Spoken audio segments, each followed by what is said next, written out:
Describe an occasion when the vehicle you were traveling in broke down. You have to answer. When was it?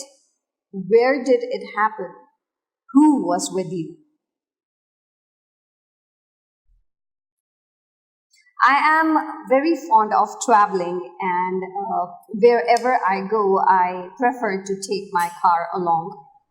Uh, there was a special occasion wherein my best friend's daughter was born, and I had to travel in order to give some gifts to them and meet her. It was around 2 years ago when the incident took place, and I took my car along with my daughter, and I took my vehicle, and my daughter accompanied me.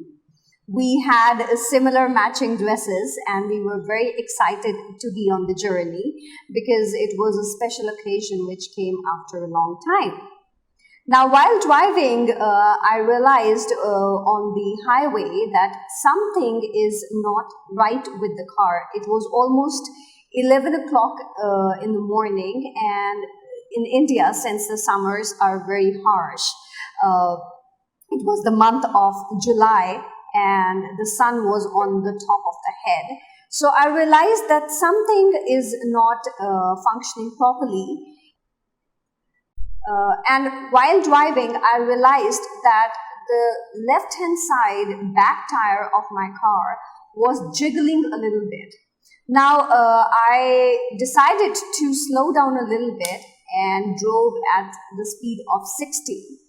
Uh, After 2 kilometers of drive, I stopped the car and checked the tire. It was perfectly fine, so I decided to carry on.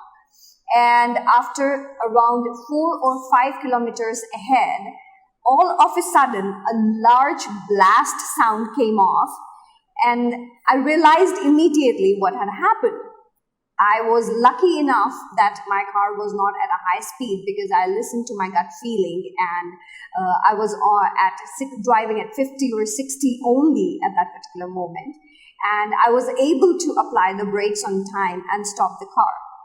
When I stopped, there was another vehicle which passed by me, and this took a halt 10 to 15 meters ahead of me. And they thought that it was their car which had a bursted tire, whereas it was me. And luckily that day, I feel sometimes that God was with me, because just opposite to the point where my car broke down, I saw a repair shop, and incidentally, it was a tire repair shop. I went there and got the tire changed, and this piece of equipment made me realize that it is so important to continue to listen to yourself, and eventually one can stop, or one can reduce the amount of accidents which can happen, because eventually at the end of the day, your intuition actually works very nicely, and it tries to guide you, and it's very important to listen to it. And I'm thankful to God that I was able to find some help on time and reach my friend's place, and it was a beautiful time ahead. Thank you.